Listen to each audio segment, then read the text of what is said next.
A tycoon was enjoying a stroll when he came across a young boy being mistreated and dragged away by a couple. But what was truly shocking was the gesture the little boy made, an urgent plea for help. The man immediately called the authorities, and right after, he stumbled upon something blood-curdling. Hello, now get comfortable, relax, and let this story unfold. My wish is that this narrative becomes the calm catalyst that lulls you into a deep sleep tonight.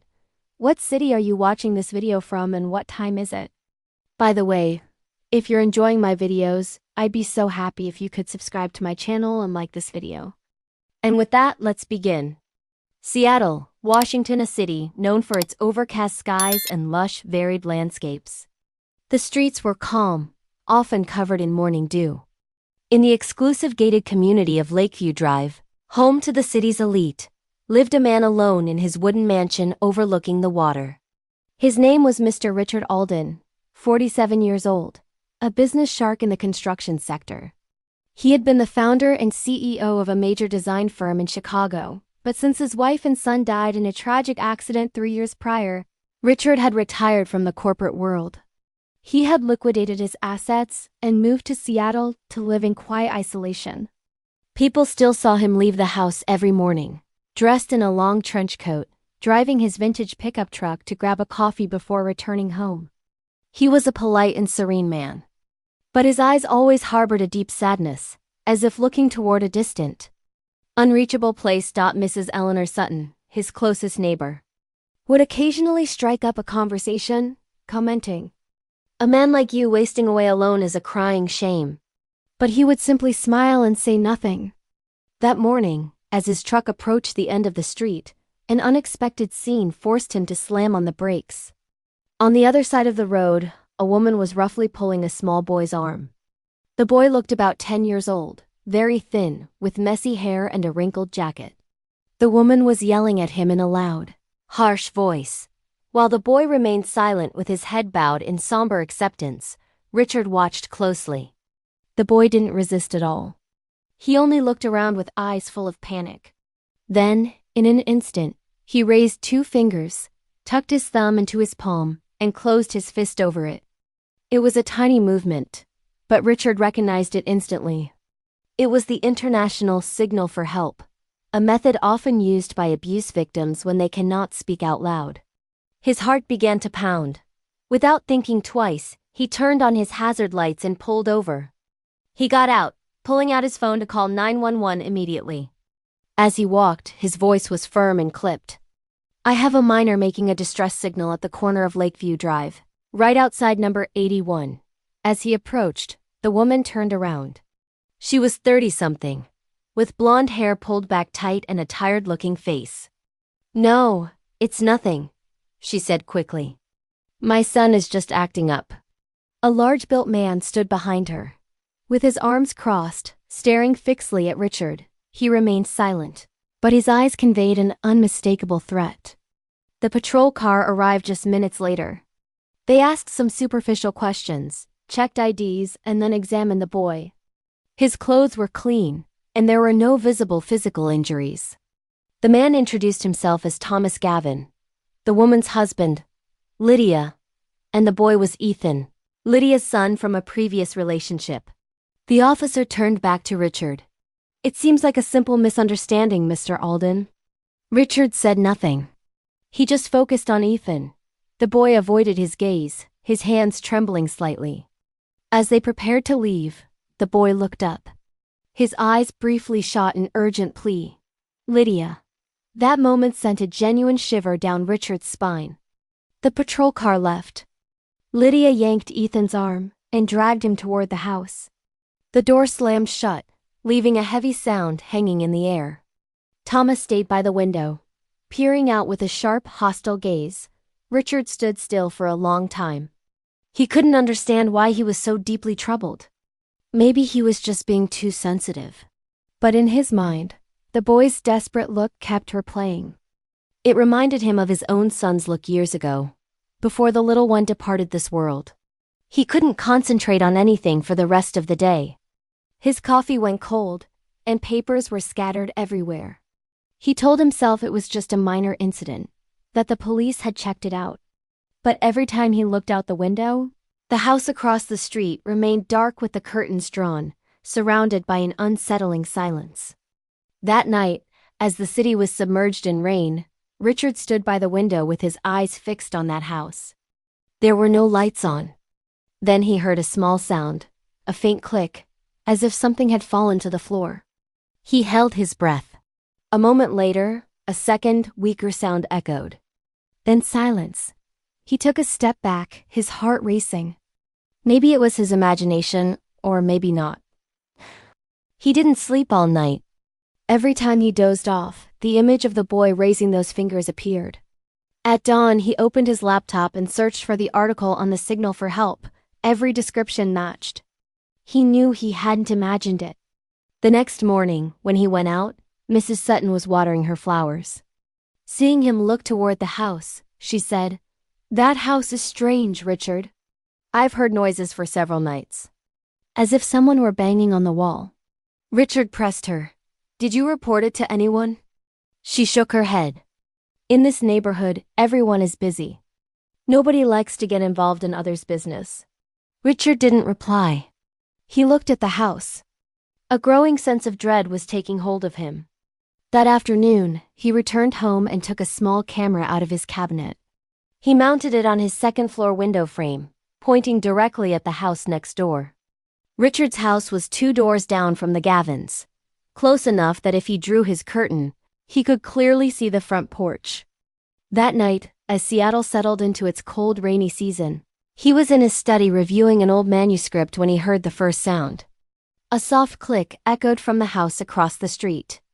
Not loud, but in the absolute silence of the night, it was enough to catch his attention. He put down his notebook, stood up, and looked out. The rain was still falling. The deserted street showed nothing else. He was about to return to his desk when the sound came again. This time longer, like something falling and rolling slowly across the floor. Richard froze, his heart beating wildly. He held his breath, straining to listen. Then, between the sound of the rain and the wind, he heard something very faint. Agitated breathing. Then silence. He couldn't sleep that night. He noted the time, 11:47 p.m. in his journal. It could be a mouse, he told himself. Or old pipes. But deep down, his instinct told him otherwise. The next morning he tried to act normal. He made coffee and sat in his armchair near the window. The Gavin house was silent, no voices, no lights on. Lydia came out around 8 a.m. taking out the trash, looking around as if she feared being watched. Ethan was nowhere to be seen. In the afternoon, Richard took a walk in front of the house. He pretended to walk his neighbor's dog. As he approached their fence, he heard something inside. A soft, rhythmic metallic collision. He paused for a few seconds, then kept walking. That night, he heard the sounds again. The same time frame, the same repeated noise. He began to suspect that something was truly wrong. He pulled an armchair up to the window, turned off all the lights in his house, and sat to watch. The rain battered the porch. Every time lightning struck, he looked toward the house. The ground floor windows remained dark, the curtains tightly closed.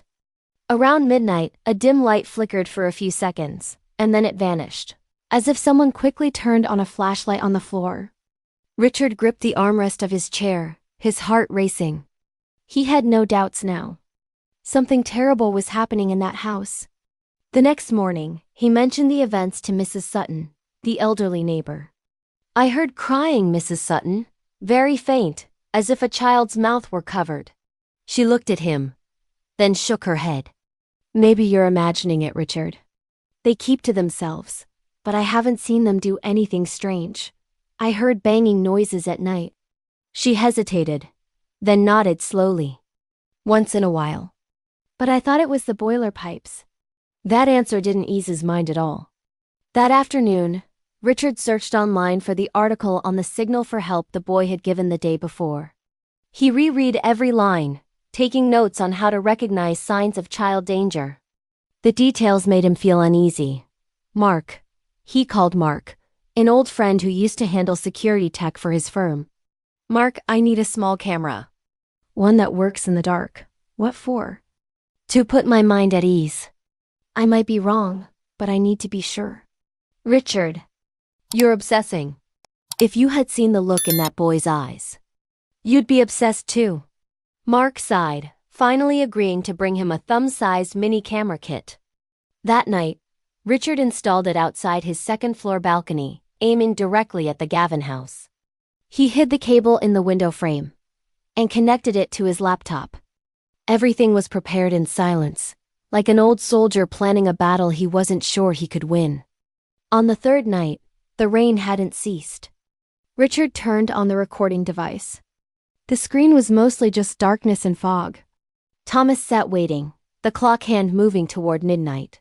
Suddenly, a dim light flickered in the corner of the screen. A shadow appeared briefly. Possibly Thomas crouching in the middle of the living room. Richard held his breath. He slowed down the footage, trying to look closely.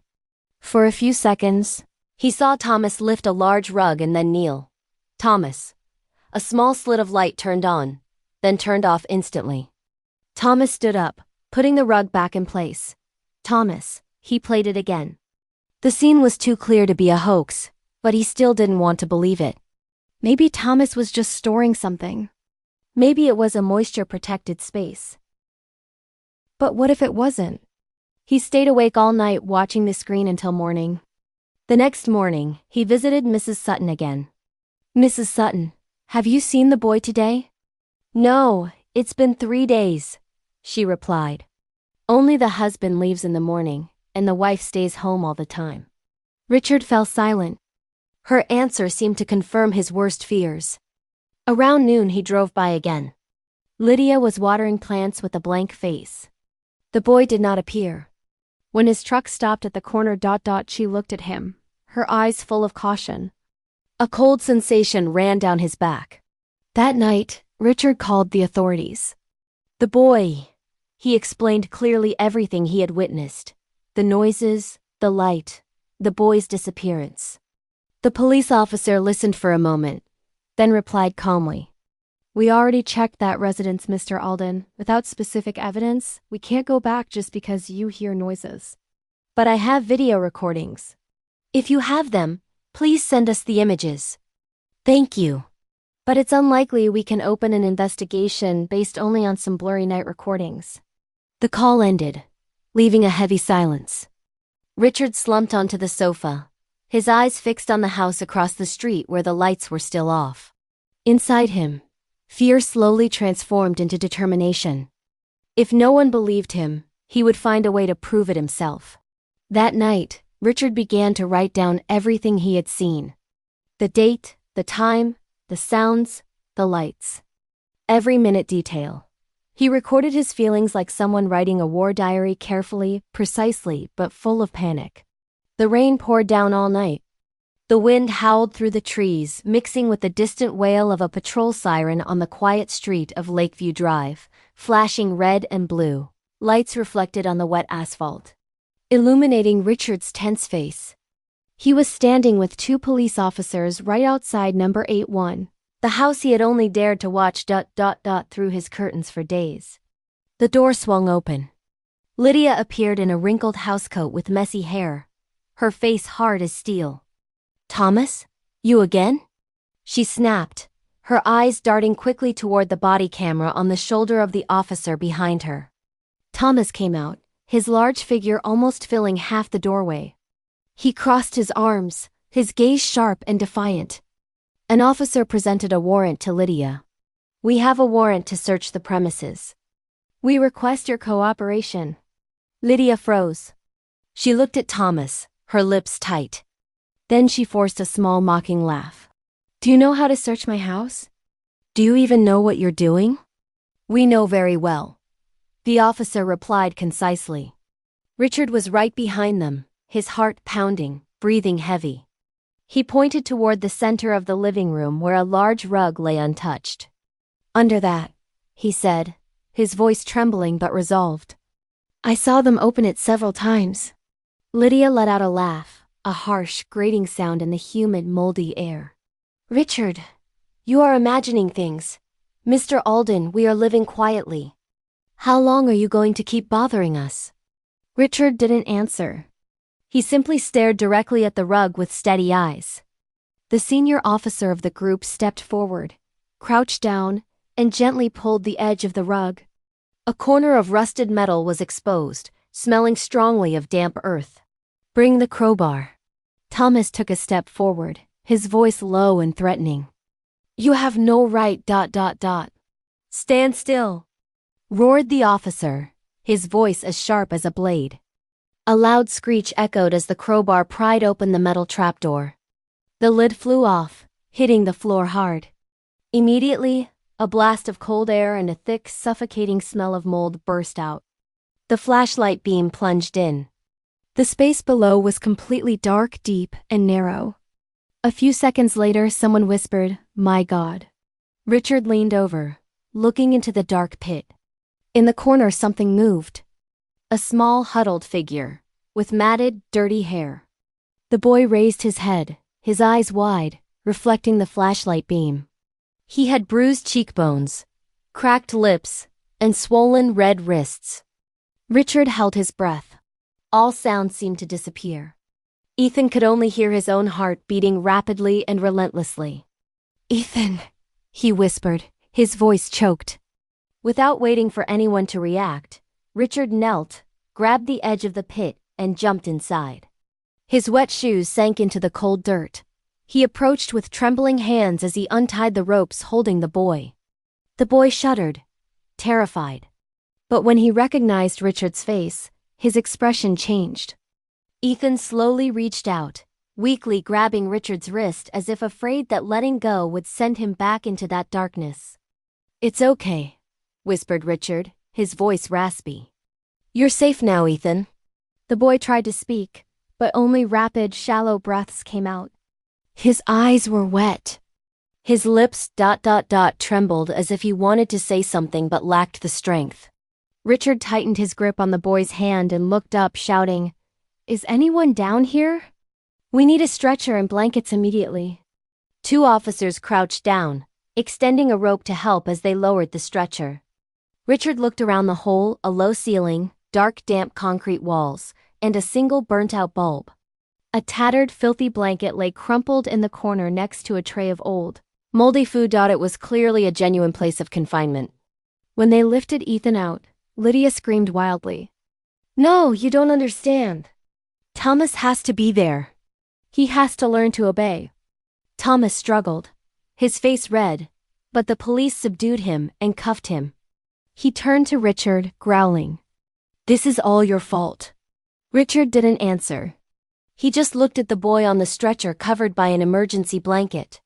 The boy was trembling violently, eyes closed, lips murmuring incoherent sounds. An officer put a hand on Richard's shoulder.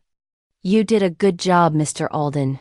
If it weren't for you, the boy might have ... "Don't say that," Richard interrupted, his voice low. "As long as he's alive." Outside, the ambulance siren wailed, mixing with the sound of the rain. Richard saw the red light reflect on the street, briefly illuminating the boy's face before fading. Richard stood watching as they loaded Ethan into the vehicle. As the paramedics closed the door, the boy opened his eyes, looking weakly outward. At that moment, their eyes met. A faint spark of light passed between two people who were essentially strangers. The ambulance door closed and drove off into the intense rain. Then Lydia was escorted out of the house. She raised her head, screaming one last sentence with a broken voice. "I just wanted him to love me. None of you understand." Richard stood motionless. The rainwater falling down his face made him unsure if it was rain or tears. He only knew his heart was beating fast, very fast. But this time not from fear, but from another emotion. Something between pain and profound relief. He looked up at the gray sky as the ambulance siren faded into the distance. He felt himself trembling and then exhaled a long, deep sigh. Perhaps he hadn't been able to save his own son years ago, but tonight, at least, he had rescued another child from deep darkness. The hospital room was austere white, saturated with the pungent smell of antiseptic. The light from the window fell on the boy's pale face. Ethan lay motionless, both hands wrapped in white bandages, his body fragile as a dry branch. The doctor said he was malnourished, severely exhausted, and showed signs of acute anxiety disorder. Richard sat by the bed without taking his eyes off the boy's face. He had never seen anyone so quiet. Ethan didn't cry or speak. He just breathed softly as if he feared taking a deep breath would provoke someone's anger. A police officer knocked and entered. "Mr. Alden, we need to take a statement. But the doctor says the boy can't speak yet." Richard nodded. "Just let him rest." When the officer left, he remained sitting there. A single question kept echoing in his mind that no one could answer. How long did the child have to endure this? Every time he looked at Ethan's bandaged hands, he remembered his own son's hands when he was little, round fingers that always grabbed his when crossing the street. And now, a child just like him, but covered in injuries with empty eyes. The first day passed heavily. The doctor advised him to go home and rest, but Richard gently shook his head. He stayed until late at night, sitting in the armchair staring at the blinking heart monitor. The next morning, a young nurse came in and whispered, "Mr. Alden, the boy still hasn't spoken. But I think he recognizes you. When you leave, he keeps looking at you." Richard replied quietly, "I'll stay a little longer." 3 days passed. Ethan still hadn't opened his eyes. Richard took the opportunity to bring some books, some snacks, and some small toys he had quickly bought at a store near the hospital. Meaningless items for an adult, but he thought maybe they would help the boy feel safer. On the 4th day, it began to rain. Richard was reading when he heard a faint sound. He looked up. Ethan's eyes were open, cloudy, and full of panic. The boy looked around, his body stiff. When his eyes met Richard's, he immediately curled up, trying to hide his hands under the blanket, his lips trembling slightly. "No, don't hit me." Richard backed away quickly, his voice soft. "It's okay, Ethan. You're safe now." The boy continued to stare at him, breathing fast. After a moment, he shook his head gently, tears welling in the corners of his eyes. Richard simply stood still, keeping his distance. He understood that fear couldn't be erased in a single day. From that day on, Richard came every morning, sitting by his bed without saying much. Sometimes he brought cookies, milk, or an old comic book. Sometimes he just sat in silence for an hour looking out the window until Ethan was willing to look at him. At first the boy would only glance quickly, then turn away. But a few days later, when Richard said, "The boy in this story is very brave, just like you, Ethan." Ethan looked up gently. His lips moved, but no sound came out. But for the first time, his eyes were no longer cold and empty. And in this way, the silence between them began to change gradually. The psychiatrist advised Richard to let the child acclimatize slowly to his environment. Children who have suffered abuse often lose faith in adults. But the miracle is that if someone is patient enough, they will slowly open up. Richard nodded that he knew it was true. But deep down, he also understood that he was doing this not just for Ethan, but for himself. He still owed the world one more chance at fatherhood. One afternoon while Ethan slept, Richard went out into the hallway and saw the same police officer waiting. The officer spoke in a low voice. "Mr. Alden, Lydia, and Thomas have been detained. They are being prosecuted for child cruelty and illegal confinement. The boy might have to testify once he recovers." Richard remained silent. The officer looked at him hesitantly. "We are also looking for the boy's next of kin. But no one has come forward. It seems his biological father passed away, and the extended family is distant." Richard asked slowly, "If no one claims him, what will happen to this child?" "The court will appoint a temporary guardian or place him in foster care. The long-term decision will take time." The answer weighed heavily on Richard's heart. The image of Ethan curled up in the cold pit resurfaced in his mind. He clenched his fists. That night he went home, and the room suddenly felt emptier than ever. The dining table had only one place setting, and the clock ticked loudly with every second. On the cabinet was the old photograph of his wife and son, his wife smiling, the boy beside her holding her hand tightly. Richard sat and stared for a long time. Perhaps it was time for him to do what he should have done long ago. The next morning he returned to the hospital. Ethan was fully awake, but still not speaking. When Richard entered, the boy looked up briefly, then lowered his gaze, his hands gripping the blanket tightly. Richard approached and sat by the bed. "I brought some warm oatmeal today." "It's cold out." Ethan hesitated, looked at him, and then nodded gently. For the first time, he allowed Richard to help him eat. He ate slowly, a small spoonful at a time. But Richard didn't rush him. He simply sat there patient, as if he were caring for something fragile. After the meal, the boy spoke in a low voice, barely a whisper. "My mom is arrested." Richard paused, then replied softly, "No, the authorities will handle that. You don't have to be afraid anymore." Ethan remained silent for a long time. Then he whispered, "They'll be very mad at me." Richard's heart ached at the words. He didn't know how to respond. He just put his hand on the blanket, his voice warm. "No one is allowed to hurt you again." "No one, nobody." The boy didn't answer. He just looked at his hands. But Richard clearly saw that in his eyes, the terror had receded slightly. A week later, Ethan was discharged. The police arrived with paperwork. The officer said, "Mr. Alden, if you agree, the court will temporarily entrust the child to you pending a final custody decision." Richard looked at Ethan. The boy was standing by the door clutching the teddy bear the nurse had given him. His large dark eyes were still lost, but a hint of fragile hope flickered in them. "I agree," said Richard without hesitation. The officer nodded, handing him the stack of papers. "Then, starting today, you are the child's temporary guardian." Richard signed the papers, his hand trembling slightly. When he looked down, he saw the bold print, "Temporary legal guardian, Richard Alden." A strange sensation spread through him, both apprehensive and deeply moved. That night, Richard arranged the small bedroom on the second floor. It was the room his son used to occupy, now covered in dust. He changed the bedding, cleaned the dresser, and then placed a moon-shaped nightlight on the desk. The light was soft and warm, like a calm breath. When the hospital transport brought Ethan home, the boy stood in the doorway looking around in silence. "This will be your room," said Richard softly. "If you want, you can choose a different color blanket." Ethan didn't answer. He simply stood still. He looked at the bed for a moment and then entered. He placed the teddy bear on the pillow. He sat down gently with his hands clasped. Richard smiled.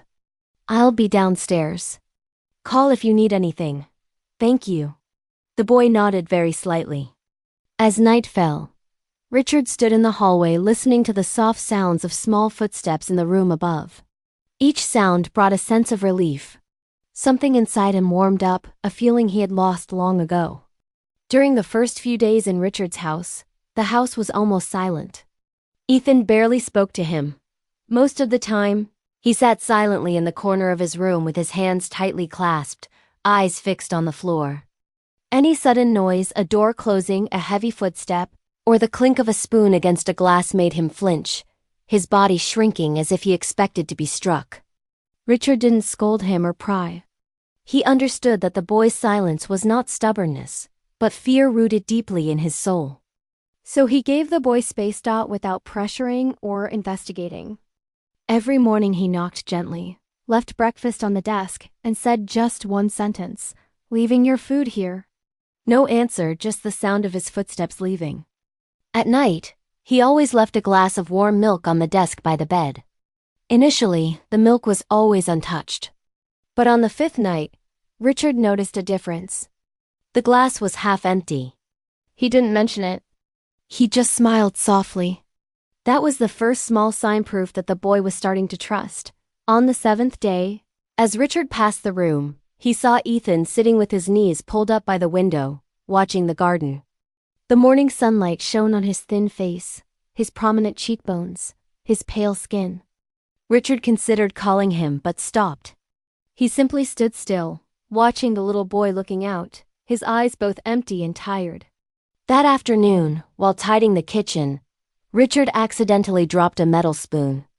The clatter echoed, and in a single second, Ethan jumped up and ran to the corner with his hands covering his head. He trembled violently with his eyes tightly closed.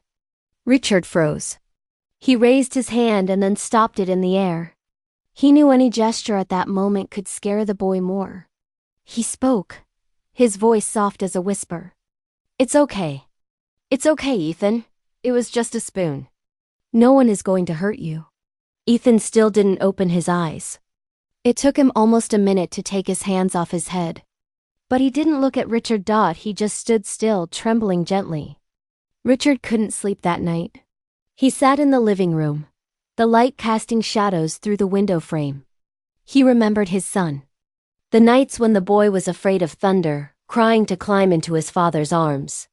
He used to calm him. "Let's count backward. Then when you reach 10, the thunder will pass." And they counted together.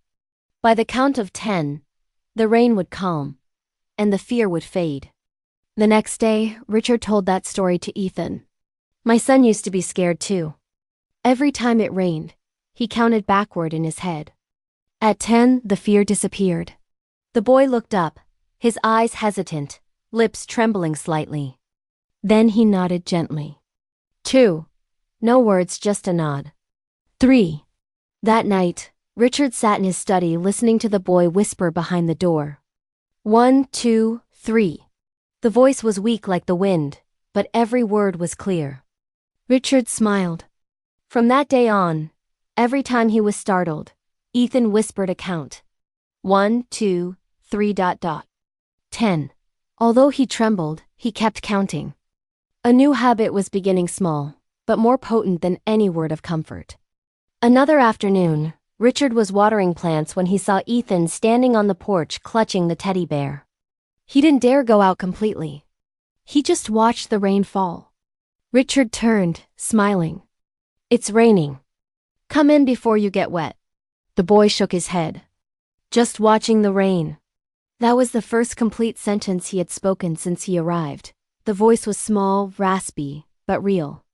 Richard didn't answer. He just handed him a towel. "Here."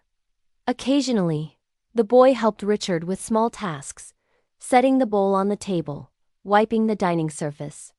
These simple actions made the house feel completely different. It was no longer a place defined only by the ticking of the clock. However, the nightmares still persisted. Many nights, Richard woke up to faint screams echoing from the room above, small feet running erratically, sobs mixed with agitated breathing. But when he went up, Ethan was curled in the corner with eyes wide open, murmuring, "Please don't lock me up. I'll be good." Richard walked slowly toward him, sitting at a distance. "Ethan, you're just dreaming." "No one is here except me." The boy looked up, stared at him for a few seconds, and then broke down crying. The crying was muffled, silent, but his whole body convulsed. Richard simply stayed still, letting him cry. The next morning, the boy didn't mention it. But something in his eyes had changed. Less panic, more trust. A few weeks later, Richard noticed that Ethan had begun to write. He used the notebook Richard had placed on his desk the first day, the one Richard thought he would never touch. Inside were messy, crooked lines. "I don't want to be locked up anymore." Richard read it, feeling a knot in his heart. He didn't write anything in response. The man simply closed the notebook, placed it on the desk. And that night, when he saw the boy in the dining room, he gently put his hand on his shoulder. The boy shuddered slightly, but for the first time, he didn't pull away. The next afternoon, Ethan sat on the porch watching the stray cat that Richard often fed. He spoke softly, his voice trembling but clear. "I think someone abandoned him." Richard turned, his voice soft. "Now he has a place to come back to." Ethan fell silent, his eyes fixed on the eating cat. A moment later he asked, "Will he ever forget the old people?" The question made Richard pause. He didn't answer immediately. Finally, he just said, "Maybe he won't forget." But when someone else loves you, the pain lessens. The boy didn't answer, but his lips tightened and his eyes grew wet. He understood that Richard wasn't just talking about the cat. And that night, when Richard went up, he saw the blanket the boy used folded neatly at the edge of the bed. With care, with precision. It was a small detail, but sufficient to make him stand still. For a long time. In the following days, Ethan began reading stories with Richard.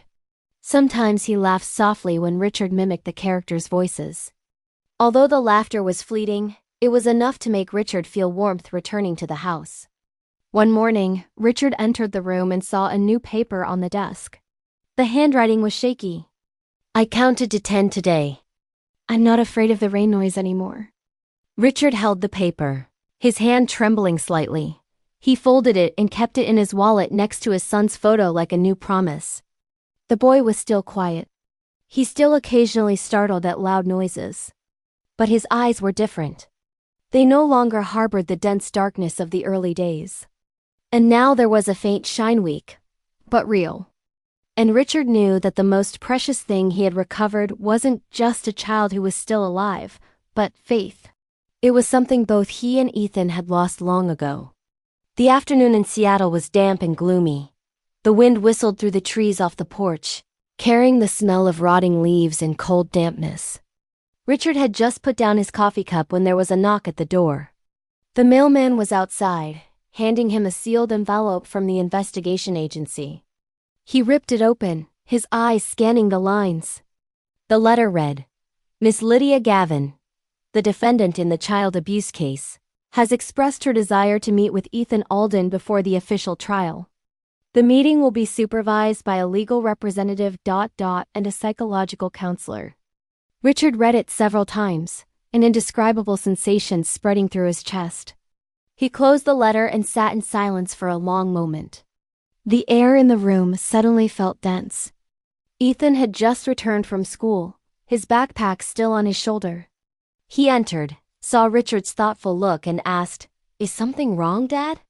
Richard looked up. His eyes were hesitant. Then he replied slowly, "The police sent a letter. Your stepmother wants to see you once." Ethan froze. His face changed color briefly. He grabbed the strap of his backpack tightly, his back hunching slightly as if trying to make himself smaller. "What for? Why does she want to see me?" His voice was small, choking. Richard sighed. "I'm not sure. Maybe she wants to say something. But if you don't want to, I'll refuse." The boy didn't answer immediately. He walked to the window, watching the cloudy sky. His hand trembled slightly, but finally he said, his voice tiny, I want to see her just once. I want to." Richard looked at him, his heart full of pity and concern. He knew this decision wasn't driven by curiosity, but because the boy wanted to find closure for something. The day of the meeting arrived sooner than Richard expected. In the morning, he took Ethan to the federal detention center. Neither of them spoke the whole way, only the sound of the wind through the windows and the steady rhythm of the windshield wipers. Ethan looked out, his hand toying with the small ... Before we continue, please take a moment to leave a comment about this story and rate it from 1 to 10. How are you feeling? If there's anything you'd like to share, I'm always here to listen. I hope you find a moment of peace and reflection as you follow this healing story and its journey of courage and justice. Closing parenthesis. Teddy bear in his lap, the only item he insisted on bringing. When the car stopped, Richard turned to him. "If you feel bad, just take my hand. We can leave immediately." Ethan nodded gently, his eyes fixed on the iron door ahead of them. The visitation room was small and cold. A glass partition separated the two sides of the table. Lydia was sitting there, handcuffed, her body emaciated, her cheekbones sunken.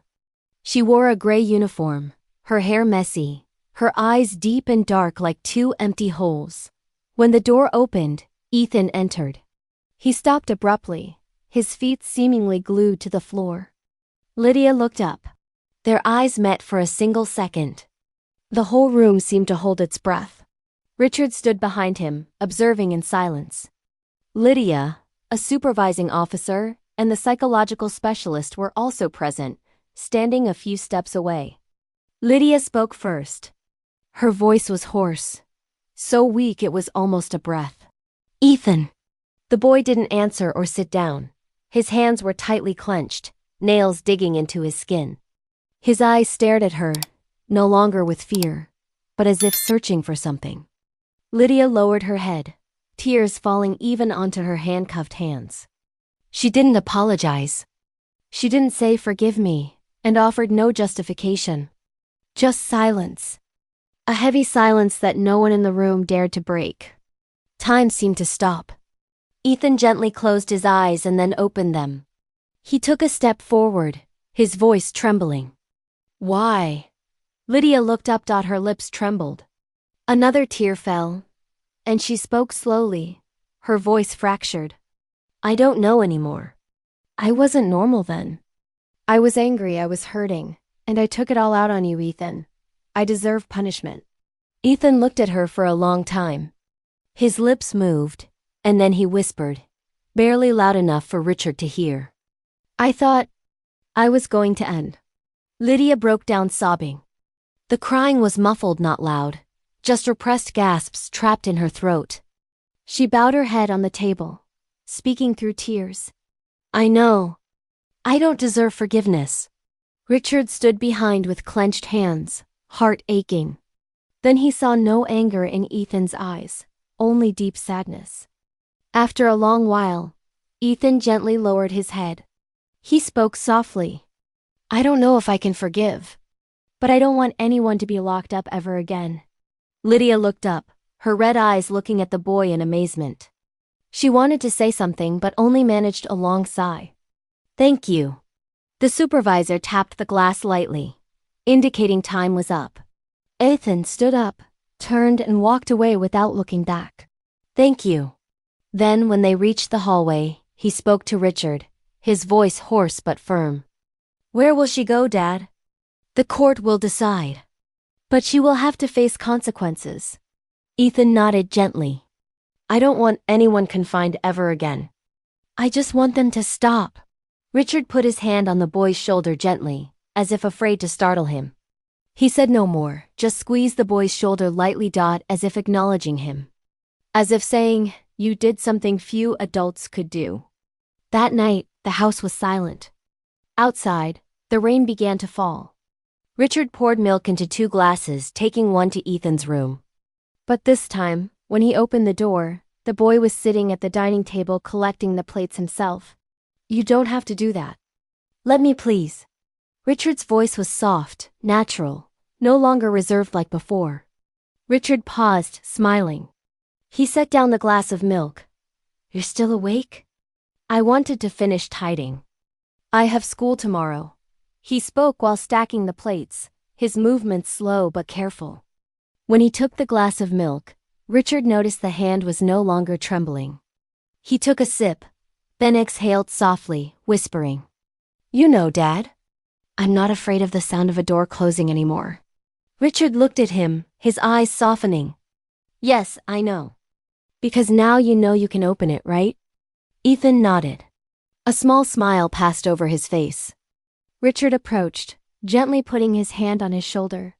"You've been very brave, Ethan. I'm proud of you." The boy looked up, his dark, deep eyes wet.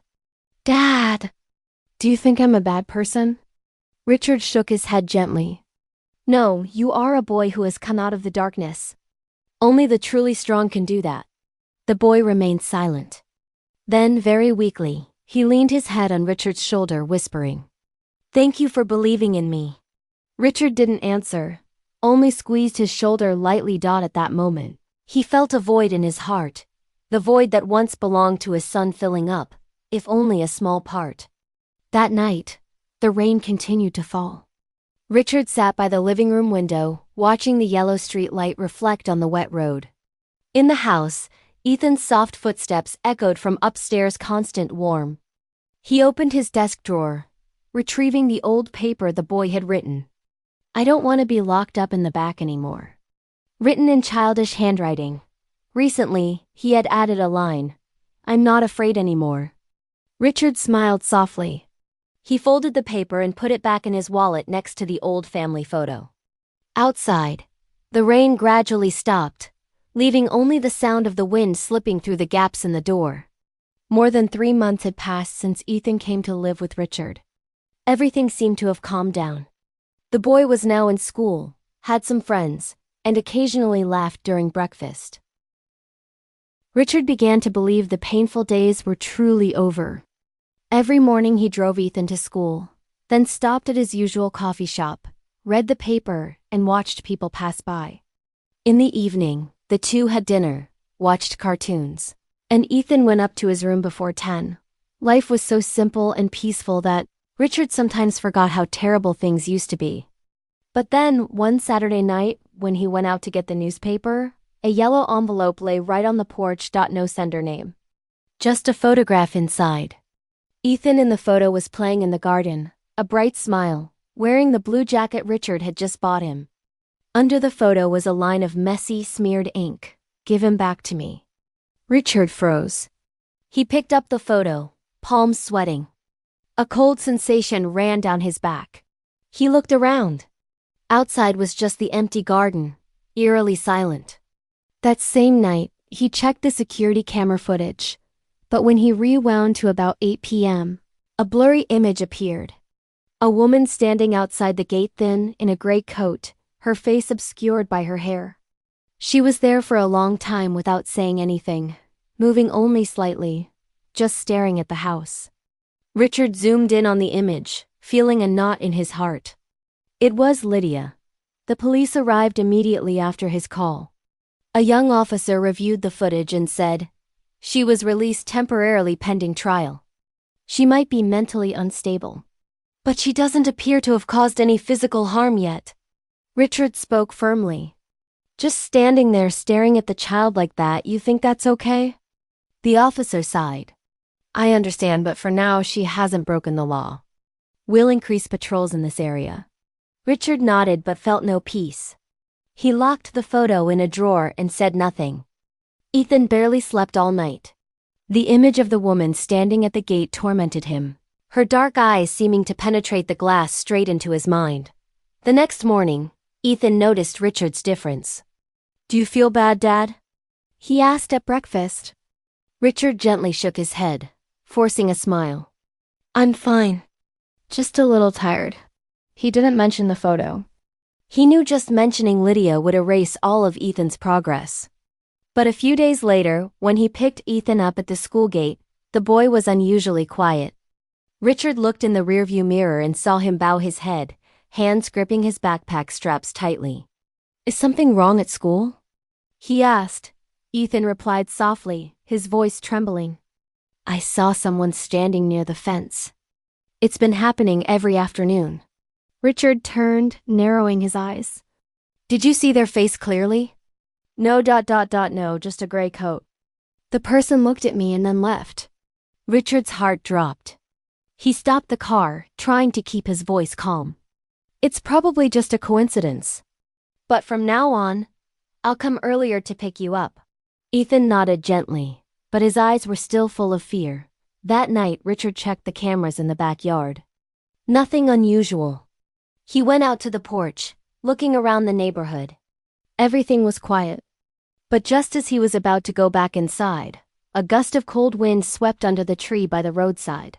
Something faint and white appeared briefly, then vanished into the darkness. He quickly went out to the gate, heart pounding.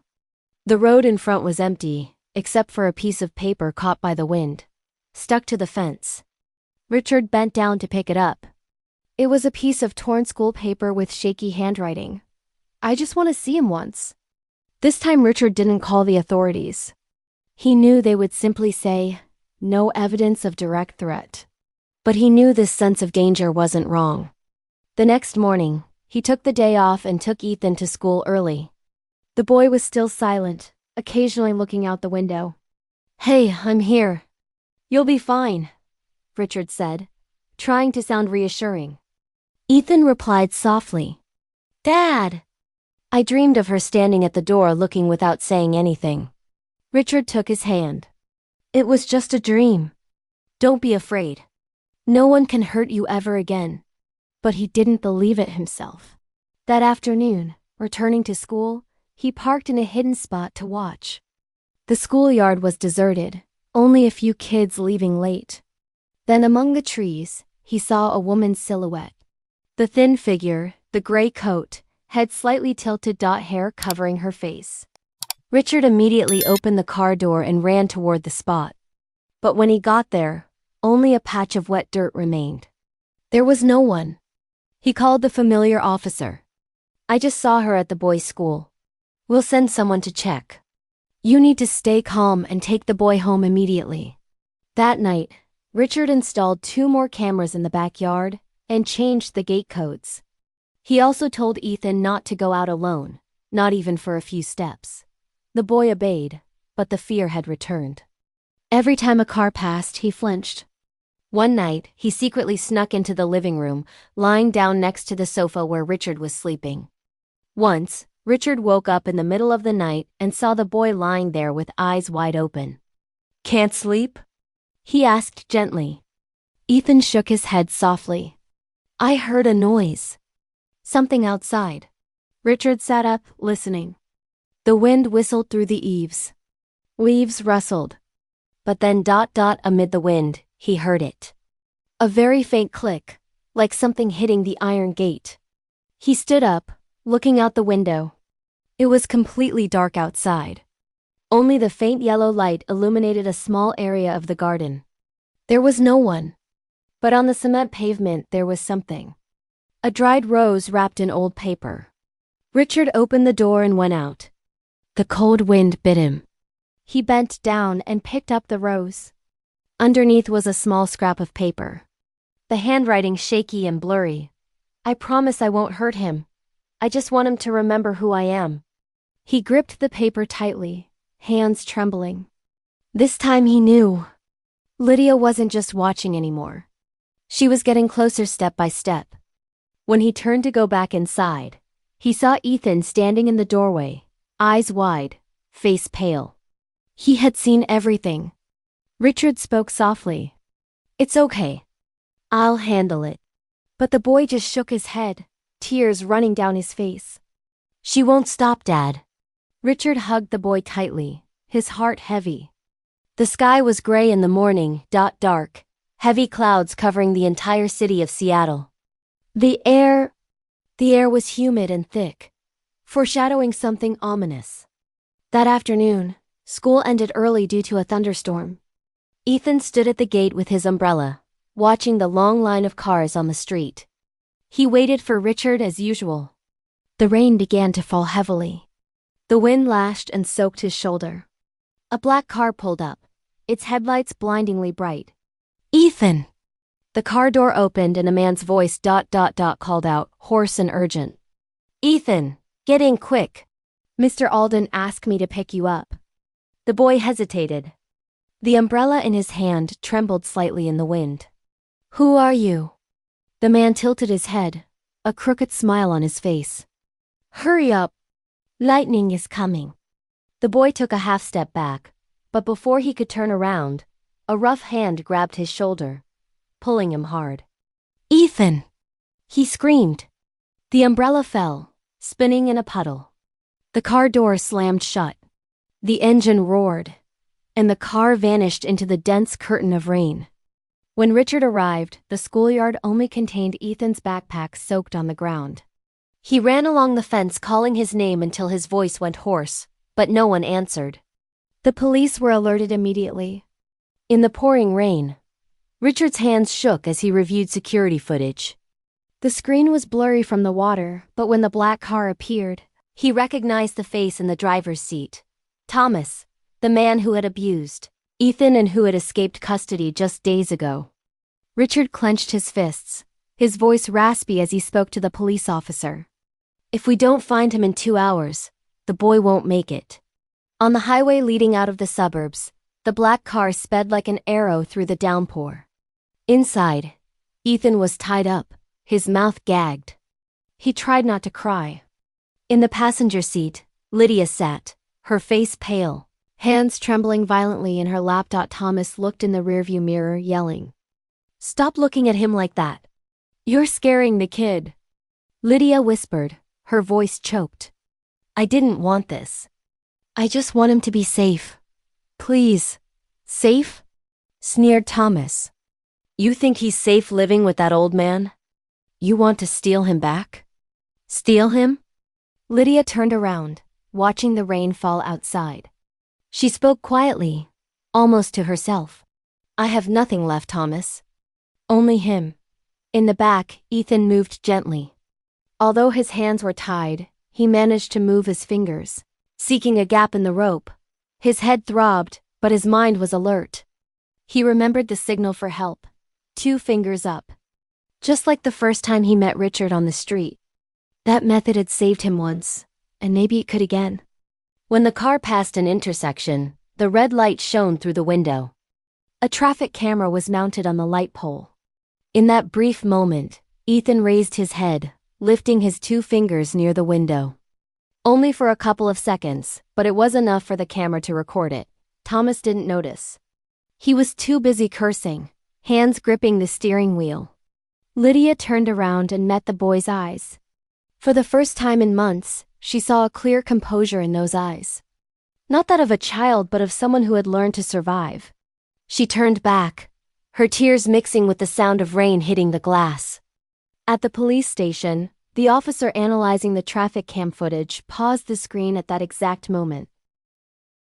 Here. Here's the boy. What is he doing? Richard rushed over, voice tense. That's the signal for help. That is the boy's own hand. Immediately, the system was activated. A patrol team was deployed along the northern suburban route. Richard sat in the back of the police car, eyes glued to the screen. The rain kept falling heavily. The radio static crackled with overlapping voices. Black vehicle, plate 72KLVN has appeared near the Bristol Woods area. Richard gripped the handle. Faster, please. Faster. On the other side, Thomas was losing patience. We're almost out of the city. After that next curve, there's an abandoned house. I'll keep him there for a few days. Once things cool down, we'll take him. Lydia panicked. No, I don't want that. He needs food, he needs care. He's just a boy. No. Thomas struck the steering wheel with his hand, yelling. Shut up! You're too weak. This is all falling apart because of you. Ethan closed his eyes, heart pounding. Every word from Thomas felt like a knife, but he didn't cry. He looked forward, and just then, in a flash of lightning, he saw the distant blue light flickering. The police had arrived. Thomas stomped on the gas. Tires screeched on the wet road. The car sped down a slope, rain lashing the windows like whips. Lydia screamed. Thomas, stop. That's a dangerous curve ahead. Shut up. A deafening crash echoed as the car skidded, hit the guardrail, flipped, and slid down the embankment. Glass shattered and water poured into the cabin. Richard rushed down with the police. He wrenched the car door open, breath ragged, shouting loudly. Ethan! Ethan! Richard climbed inside. The boy was trapped between the seats, his body bruised and cold. Richard pulled hard, struggling to untie the ropes, and then pulled him out. The rain kept falling, the water freezing, but the boy was breathing. Weakly, but breathing. Lydia was sitting in the front seat, head bleeding, her hand gripping the seatbelt. She looked at Richard, eyes blurred by tears, voice trembling. I just wanted him to be safe. Richard looked at her, his eyes a mix of pity and resentment. He said nothing. The police pulled her out and loaded her into the ambulance. Richard knelt beside Ethan, hugging him tightly. The boy's breathing was faint, lips blue, but his eyes opened slightly. He looked at Richard, whispering, You came. Richard nodded, rainwater mixing with his tears. Yes, I'm here now, Ethan. No one can take you. No one. The ambulance siren wailed as it left the scene. The rain continued to fall relentlessly. Richard sat in the back of the vehicle holding the boy's hand tightly, his heart not yet calmed. The courtroom was full. Whispers mixed with the sound of footsteps and shifting chairs. Then everything gradually sank into silence as the judge entered. In the front row, Lydia and Thomas sat together, handcuffed, with downcast eyes. Richard gripped Ethan's hand. The boy wore a white shirt, hair neatly combed, but his face remained pale. Although only 12 years old, he sat up straight with eyes fixed on the judge's bench, unflinching. Thomas remained silent all morning. He bowed his head, face sullen, gaze empty. Lydia was different. She had been crying since entering the room. Her tears hadn't stopped. Every time Ethan moved slightly, she turned to look, but the boy didn't return her gaze. When the prosecutor questioned her, Lydia only spoke in a low voice, her voice shattered. I didn't know how to love. I thought I was protecting him, but it turned out I was destroying him. She bowed her head, tears falling on her handcuffed wrists. Her sobs echoed in the heavy atmosphere. Thomas remained silent when it was his turn to be questioned. He said only one dry sentence. I did what she told me to do. His voice was cold as steel, showing no remorse. But when his eyes briefly glanced at Ethan, his gaze was simply blank, as if he himself didn't understand why everything had reached this point. Richard sat in silence. He had expected to feel rage when he saw them in court, to want to scream. But now looking at Lydia trembling and Thomas slumped over, he felt empty. Hate seemed to have no remaining place in his heart. The judge read the full indictment. Each charge resonated like a hammer blow to the soul: cruelty to a minor, illegal confinement, causing severe psychological harm. Ethan lowered his head, his hand trembling slightly. Richard reached out to take it, but the boy pulled away, putting his hands in his lap, whispering, I'm okay. Thank you. When it came time for the victim's statement, the judge looked toward the row. Does the young man wish to say anything before the court deliberates? No one expected Ethan to stand up, but he did. The whole room held its breath. He walked slowly toward the center, his voice small but clear. I don't want them to be hurt. And I don't want them to be free. He paused, eyes directed toward Lydia. I just want them to stop. To stop hurting others. Thomas. His voice was thin, but every word provoked silence in the room. Lydia covered her face, sobbing. Thomas looked up, looking at the boy he had abused, and for the first time, his eyes wavered briefly. Thomas. The judge looked at Ethan for a long time, then nodded gently. He said, Thank you, Ethan. Not everyone can say such words. The atmosphere in the room changed. It was no longer tense, but heavy and calm, like after a violent storm. When the gavel struck, people barely breathed. The defendant Thomas Gavin is sentenced to 18 years in federal custody. The defendant Lydia Gavin is remanded to a mandatory mental health facility with indefinite monitoring. Lydia looked up, eyes blurred by tears. She turned her head looking for Ethan in the crowd.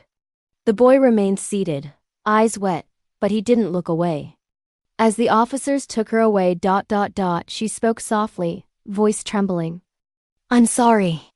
Ethan responded faintly, loud enough for her to hear. I know. Richard watched as they were taken away. He said nothing, just gave a slight nod as a way to close the chapter. The courtroom door closed. The fading whispers slowly dissolved into the air. After the trial concluded, it began to rain again in Seattle. Not heavily, just a drizzle, enough to wet shoulders. But Ethan sat on a bench outside watching the drops run down his arm. Richard handed him an umbrella, his voice soft as the wind. You did well. The boy smiled gently, weakly but genuinely. I thought I would cry, but I don't feel sad. Because you said everything you needed to say, replied Richard. When you let it out, the pain doesn't stay trapped inside. Ethan nodded, then looked toward the gray sky. She said she didn't know how to love. I think I understand. Richard turned in silence. Maybe someone hurt her too. And then she passed it on to others. Like an injury that gets transferred.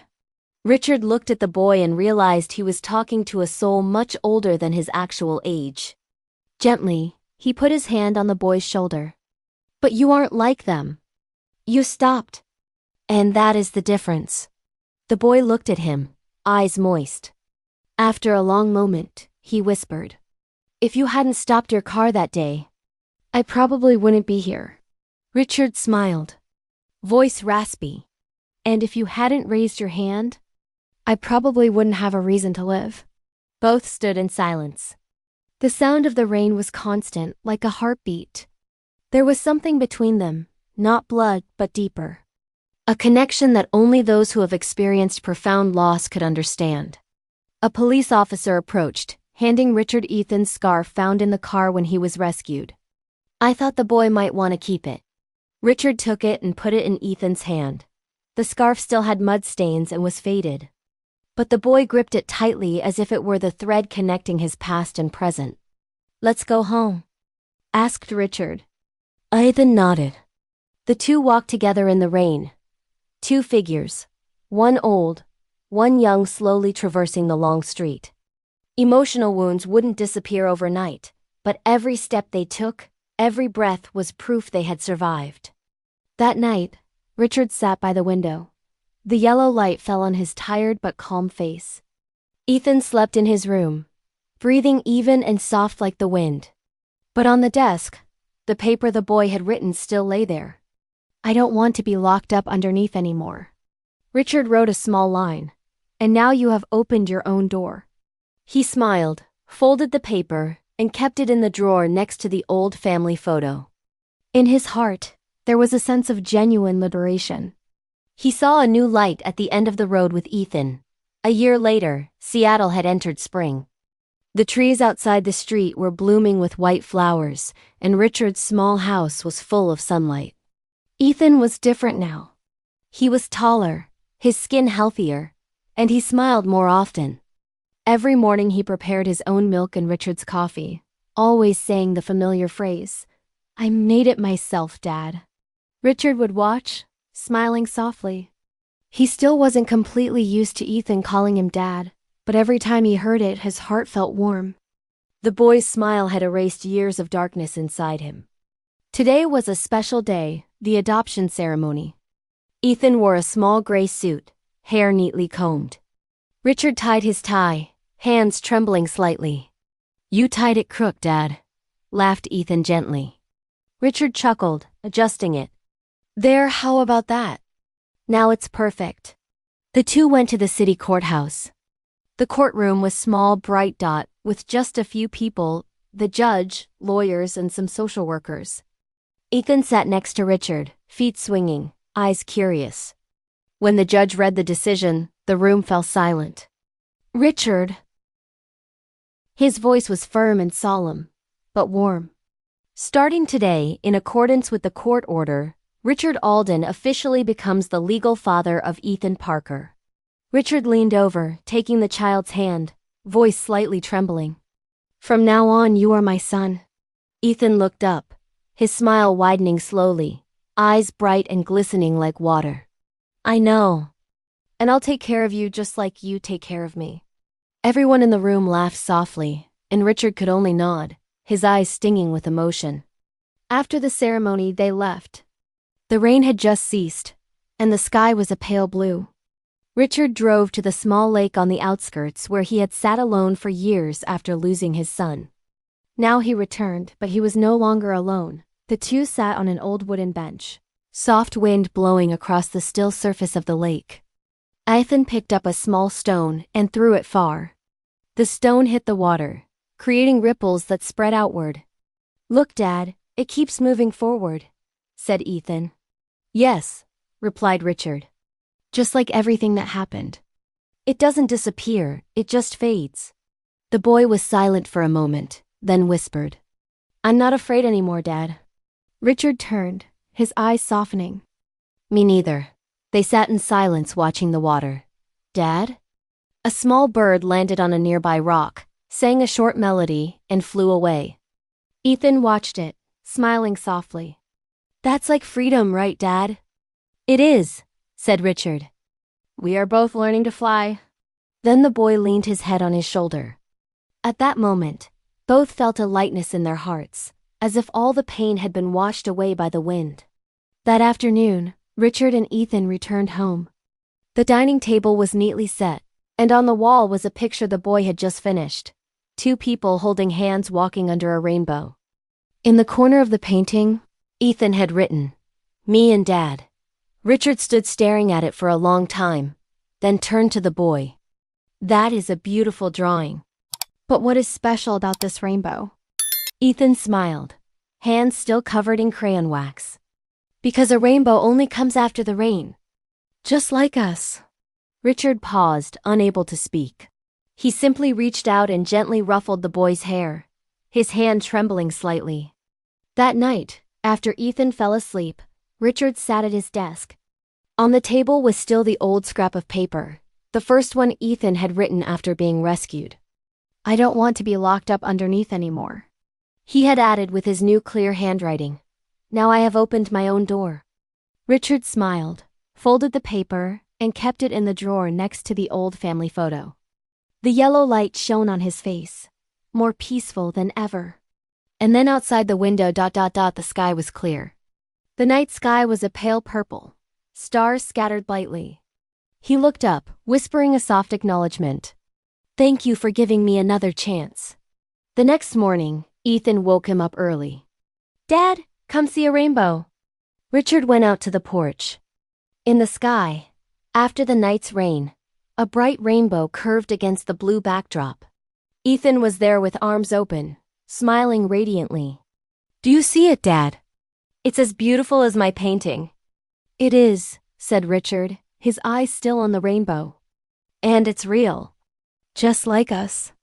The two looked at each other and laughed, the sunlight shining, flashing on their shoulders.